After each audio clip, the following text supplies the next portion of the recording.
dusubiremo tubasuhuje izina rikuru ry'umwami wacu Yesu Kristo. Turanezerewe cyane kubw'uyu mugoroba Uwiteka Imana iduciriye inzira iminsi twari tumaze iwacu yari iminsi itugoye, ariko dushimira Uwiteka Imana tukaba tugeze mu ihema rye. Izina ry'Uwiteka rihabwe icyubahiro. Abo twari turi kumwe ku mbere y'Misiri twatashe tunezerewe ubwo twumvaga ijambo rivuga ngo ibanga ryo gutabarwa. Tubeshejweho n'ibanga. Uwabaza buri umwe wese afite ibanga yihariye, ibanga ryo gutabarwa. Basanze mwene data Dawidi yari afite ibanga ryo gutabarwa. Ubwo yavuze ijambo ati dubura amaso yanjye mbese gutabarwa kwanjye. Yabonaga imirimo itangaza Imana aravuga ati none gutabarwa kwanjye kuva hehe? Dawidi asobanukirwa ibanga ry'ubutabarwa, ahita amenya ibanga aho riva, amenya yuko ibanga rye nta handi ubutabazi buva, asobanukirwa neza ko buva ku Uwiteka waremye ijuru n'isi. Unazemera ko ibirenge byawe biteguza kandi sinijye gusa irindi Isirayeli ntabwo ihumikira, unanirwa isinzira. Niyo Mana rero uniza turinda amajya n'amazi. Ubu iryo banga ry'ubutabazi mwene data mushiki wanjye burya ari ibanga ryo gutabara. Nta nibyo byatuzanye burya. Izina ry'Uwiteka rihabwe icyubahiro, ariko birasaba ngo uhagarare ikigabo. Izina ry'Uwiteka rihabwe icyubahiro. Reka duhaguruke kubwo gucuruza by'umwete. Ijambo riboneka mu Bakorinto ba mbere ibice 16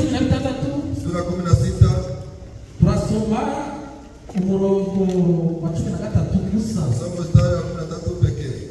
Turasoma izina ry'Imana Kristo. Mube maso mukomerere mu byo mwizeye, mube abagabo nyabagabo, mwikomeze ibyo mukora byose mukorere urukundo. Uwiteka ashobora byose, Uwiteka Mana nzima, Uwiteka urakomeye kandi ijambo ryawe ni ry'ukuri, izina ryawe rihabwe icyubahiro. Wemereye mushiki wanjye na mwene data umuteze intambwe agiye kwibona yibona ageze mu bikajya. Ubwo tuhagaze mwana duhagaze kubwo kuguha icyubahiro. Icyubahiro cyawe ntabwo uteze kuzangizagira n'umuntu. Ndapinze mwana uwaba afite intege nke, uwaba afite kunanirwa, uwaba ananiwe umukomeze izina ry'Imana Kristo. Uwaba afite kugubwa nabi ndapinze mu muhanda ihumure imbere yawe guhumuruka. Izina ryawe rihabwe imbere yawe hari byose. Icyatsi n'ikiza mu byacu abantu bakareka imirimo yabo, abantu bafite imirimo itandukanye, hari n'abandi bafite apati mwereke ariko baziretse basanze umugabo urutabagabo. Ndapinze imbere yawe imbere yose turi imbere yawe, ubwiza bwawe bwose bugaragara.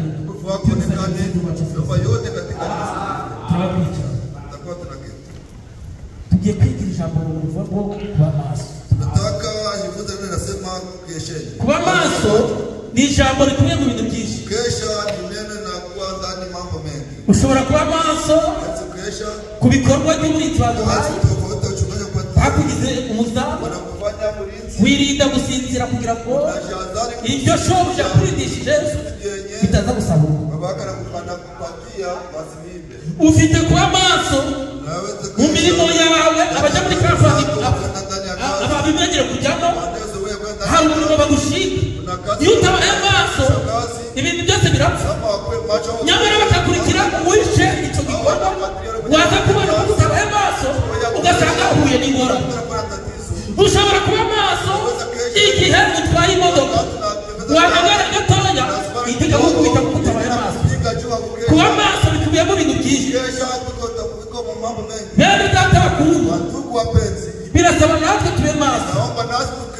uyu murimo turimo si umurimo wa Kabagema, uyu murimo turimo si wa Gerard, uyu murimo turimo ufite nyirawo.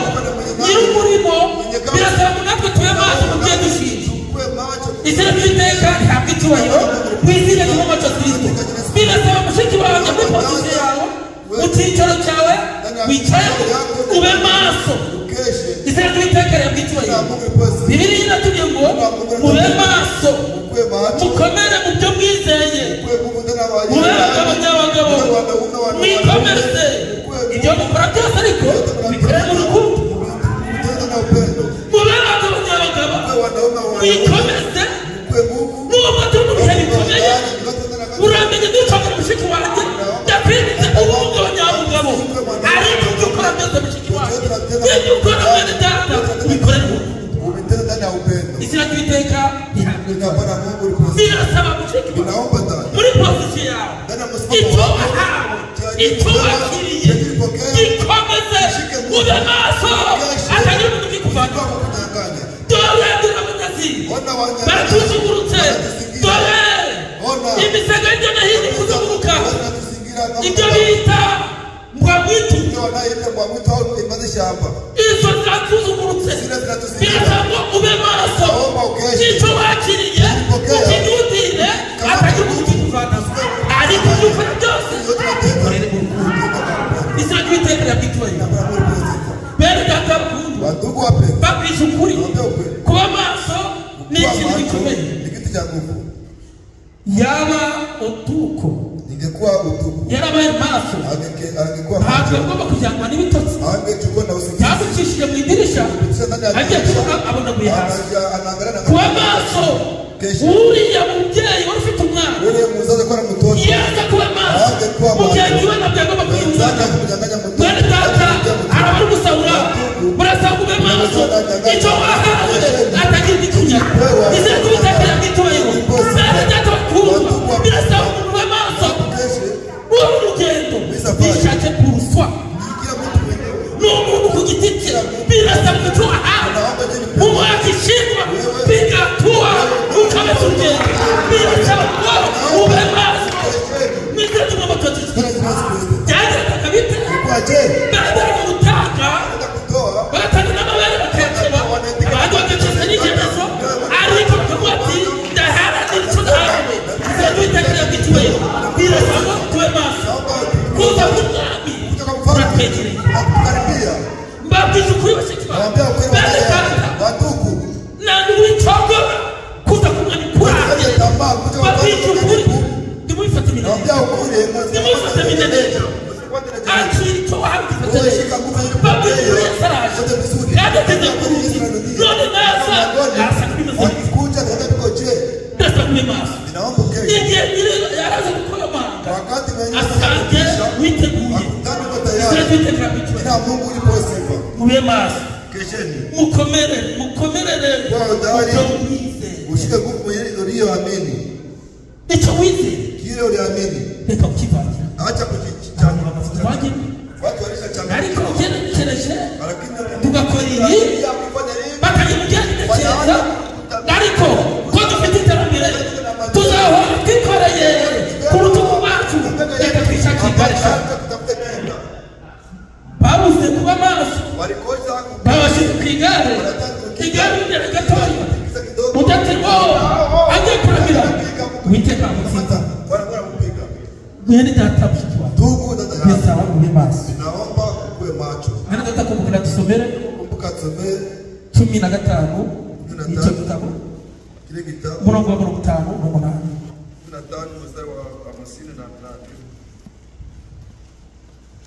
avuze iki? 15 murongo wa 58 uwo murongo umwe gusa.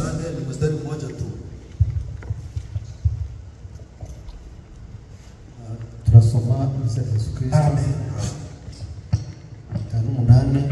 58 nuko bene data bakundwa, mukomere mutanyeganyega. Amen. Murusheho iteka gukora imirimo y'Umwami, kuko muzi yuko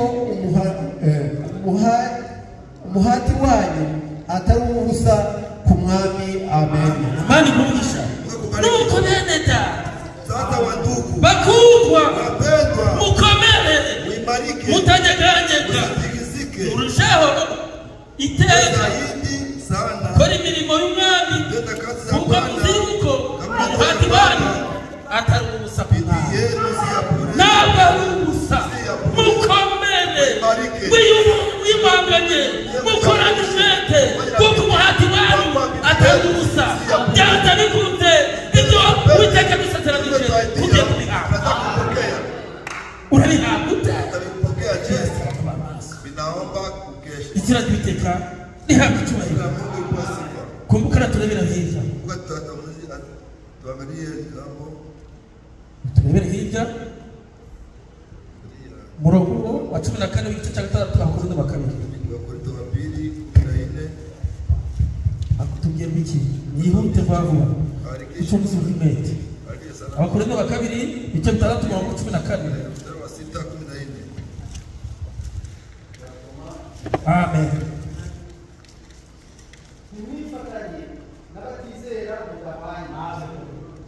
Mbese gukiranuka no gukiranirwa byafatanya bite? Cyangwa umucyo n'umwijima byabana bite? Kandi Kristo ahuriye he na Beliyali? Cyangwa uwizera n'utizera bafitanye umugabane ki? Mbese urusengero rw'Imana rwahuza rute n'ibishushanyo bisengwa? Ko turi insengero turi urusengero rw'Imana ihoraho, kuko Imana yabivuze iti, nzatura muri bo ngendere muri bo, nzaba Imana yabo nabo bazabera abakobwa banjye, bazaba ubwoko bwanjye. Nuko uve hagati ya ba bandi mwitandukanye, niko Uwiteka avuga. Nimwifatanye muzishirikiane n'abatizera mudahwana. Mbese gukiranuka no gukiranirwa byafatanya bite? Mbese gukiranuka no gukiranirwa byafatanya bite? Ntabwo byashoboka. Ese ufashe amata ukayasukamo ifu byagenda bite? Bene data Bibiliya tuyoboye nimwifatanye n'abatizera mudahwana. Mbese gukiranuka no gukiranirwa byafatanya bite? Cyangwa umucyo n'umwijima byabana bite? Umucyo n'umwijima byabana bite? Imana yacu ntabwo icyubahiro. Hari ibintu burya bitavana. Unuvuga ngo umwijima uzana umwijima. Umwijima niba ushusha amatara mu nzu byanze bikunze niba ari imbeba, imbeba zahita zigaragara kuko ariko umucyo ubonetse imbeba zihita ziriya. None Bibiliya iratubwira nimwifatanye n'abatizera mudahwanye. Mbese gukiranuka no gukiranirwa byafatanya bite? Cyangwa umucyo n'umwijima byabana bite? Kandi Kristo ahuriye na Beliyali? Cyangwa uwizera n'utizera bafitanye umugabane ki? Mbese urusengero rw'Imana rwahuza rute n'ibishushanyo bisengwa? Ko turi urusengero rw'Imana bihoraho. Imana yacu yabwa icyubahiro mu izina ry'umucyo. Burya rero Uwiteka Imana natwe araho yadukuye. Aho yadukuye twavuyeyo tuvuyeyo, kirazira gusubira ku twavuyeyo. Nta buryo bwararetse inzoka. Uzi ibi by'inzoka cyangwa se ukareka ubusambanyi, uzi ububi bw'ubusambanyi cyangwa ukareka kunywa itabi, uzi ibi by'itabi wongera kubisubiraho. Uwizera n'utizera bafitanye umugabane ki? Penda data wakundwa, birasaba ngo ube maso. Ube maso mubyo wahawe, ube maso mubyo wizeye, ube maso mubyo wakiriye, kugira ngo umwanzi Satani akaguca mu byaho, akagerageza agasaka akakuza mu byo wakiriye, ahubwo bisaba ngo uhagarare muri pozisiyo nziza. sehemu yako vizuri. Biblia ivuga ngo Inasema y'abantu bari mu marushanwa, watu walikuwa ndani ya kuachana. muri ayo marushanwa umuntu yirinda muri byose, Mtu anajihadhari kwa yote kugira ngo atagira ikosa ryatuma arangiza yinjiza. Ariko Biblia iratubwira ngo benshi babikora kugira ngo bahabwe ikamba rya Kristo, ariko twebwe turi mu marushanwa kugira ngo duhabwe ikamba ritangirika. Izina ry'Uwiteka ricyubahiro. Bumve birasaba ngo birinde muri byose. Y'abakinnyi bari gukina birinda muri byose. Iyo ukoze ikosa ushobora kubona ikarita itukura. Iyo karita itukura wayibonye, imikino yawe ibirangiye, uva mu rubuga rw'imikino. Iyo abantu bari mu mikino ubundi urasaba ube maso wirinde ikosa ryatuma uva mu kibuga. Mwene data mushiki wawe, birasaba ngo niba niba turi mu kibuga izina ry'Uwiteka ricyubahiro. Ube maso hatagira ikintu cyatuma pozisi yawe uko buri bwose. Umuzamu yatabaye maso bamufite igitego. Birasaba ngo mwene data mushiki wanjye natwe urugendo birasaba kuba maso. Tusome kitabu cha Walawi 26 murongo 12 mstari wa 12. Uwo murongo umwe gusa, Mstari mmoja tu. mwene data dusomere ku mukambwe. Kumbuka kama unapata tusomee. Abalewi 26 murongo 12. Walawi 16. Ariko tukurayamagambo kwa maso. Lakini tukuya maneno kwa macho au kukesha. 12. Zagendera hagati muri mwe mbe Imana yanyu, namwe uzari ubwoko bwanjye, ndi Uwiteka Imana yanyu yabakuye mu gihugu cya Egiputa kugira ngo mutaba abaretwa babo n'abatuye umutwaro wabaherezanishaga mbagendesha mwemye. Amen. Imana yacu icyubahiro. Zagendera hagati muri mwe mbe Imana yanyu, namwe mube ubwoko bwanjye, Uwiteka Imana yanyu yabakuriye mu gihugu cya Egiputa. Uwiteka yarakoze aho yadukuye twari hanze, yadukuye mu madini, adukura mu bwoko, adukura hirya no hino. Uwiteka Imana yarakoze. None aratubwira ati zagendera muri mwe. Imana yacu icyubahiro. Uwiteka kubaho ryari igihe wayitumiyeho, igihe wasubiye mu byari ndi wakubanze, Uwiteka akuvaho. Mwana data mushiki wanjye birasaba kuba maso. Kuba maso ni ngombwa. Bibiliya iratubwira ngo abakobwa 10 baba bari kumwe, kandi bose bari bagiye gutegereza hamwe, ariko ibanga rimwe bagiye gutegereza bose baba baramugiye. Wote wanasinzia. Mugire babwire ngo natwe tugeze mu gicuku hagati. Abantu Usiku katikati watu wa Mungu ariko uramukira ufite rebanga unikiye ufite iteranyiki. Bibiliya iratubwira ngo none bigeze mu gicuku hagati, kumvikana ijwi rivuga ati umukara aje mugeze musanganire. Bibiliya iratubwira ngo bose bari bafite amatara, wote walikuwa na wataa, ariko nubwo bafite amatara buri umwe afite ibanga ry'ubutabazi. Undi nawe afite ibanga ry'ubutabazi. Bibiliya iratubwira neza ngo noneho kuko hari umwijima ukorwaho byasabaga ko waboneka ubumenyi. Bibiliya ibiravuga iratubwira neza babafashe amatabaza yabo, baba barakogeshe, ariko bagenzi babo 5 nta mavuta bari bafite mu mperezo, bapimye kugerageza kukogeza. Waza kubona itara abagize amatara yarasanzwe ibirahuri, itara ritarimo amavuta cyangwa peteroli, yucanye ikibiriti biratitira bakakubona razimye.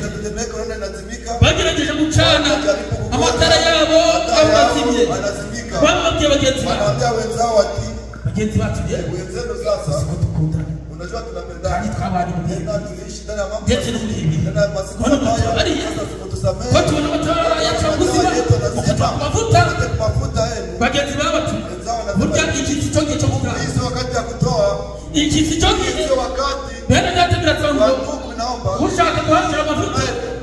yatura hakiri kare nukabona umuntu atambutse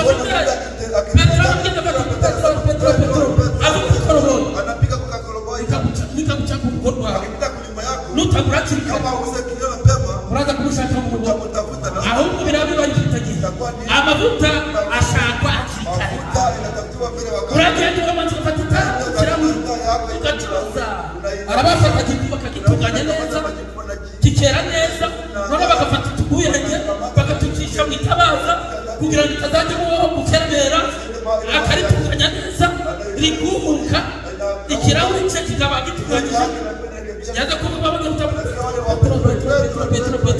Petero wagwino akagura kitara babura pirata itabaza se agacaho yake anagonga abandi rero bafata amatara yabo bashi wanatia hapa haki kirimo hakuna kitu kiko ndani bababye bagenzi babo wenzao wati mwatoka mafuta sasa mwatoka mafuta mafuta abandi ati yewe si saha yo gutanga saa ya kutoa ahubwo ni mchumba haki wende nanyi kuwauzaji wende mkashinunulia none yari saha ilikuwa ni saa ya kuuza yari saha tegereje ilikuwa ni saa wanangojea bene data bakuru kuri hano natwe niba dutegereje kama tunachunga ufite iki tunachunga kuna nini baragiye wanaenda umupana w'abaraje babandi bari biteguye bababikiranye wanaingia na mukwe ndani ya nyumba urubwiro barakira lango ila babandi baragiye bagishaka amavuta bagiye gushaka amavuta ntabwo yari isaha yo gushaka amavuta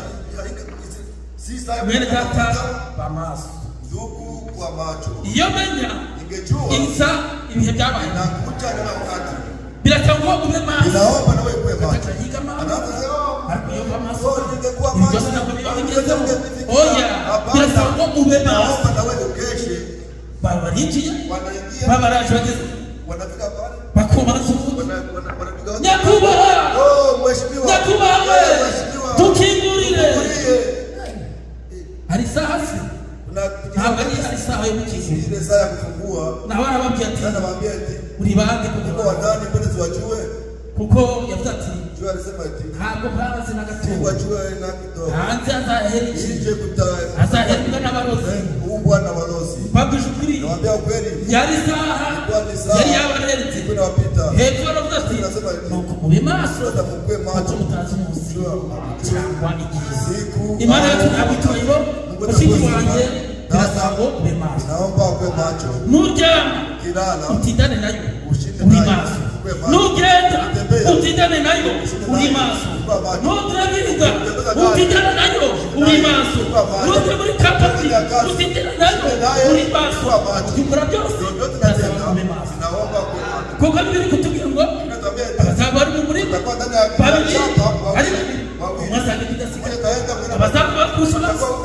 umwazagenda ndasigaye bishatse kuvuga iki hamwe hazaba hakeye ahandi hakaba ari nijoro ahandi saza hari mu gitondo kuko ibihe bigenda bisibika ariko bigasaba ngo icyo dusabwa ni kibi kuba maso mwari gatamushiki wanjye ndakwinginze ube maso kubyo wakiriye atagira umuntu uza kukwaka icyo wahawe hano turi mu bihe bikomeye cyane ariko birasaba ngo icyo wahawe ifate neza atagira uza kukwaka imana yakigira ko icyubahiro mu izina ry'umumata birasaba kuba maso birasaba kuba maso naomba ukwe macho nakwambia ukweli kumbuka wewe birasaba kuba maso turebe mu gitabo cy'abakorinto cyangwa se Ezekiyeli 37:27 mwene data undi nawe aturebera abakorinto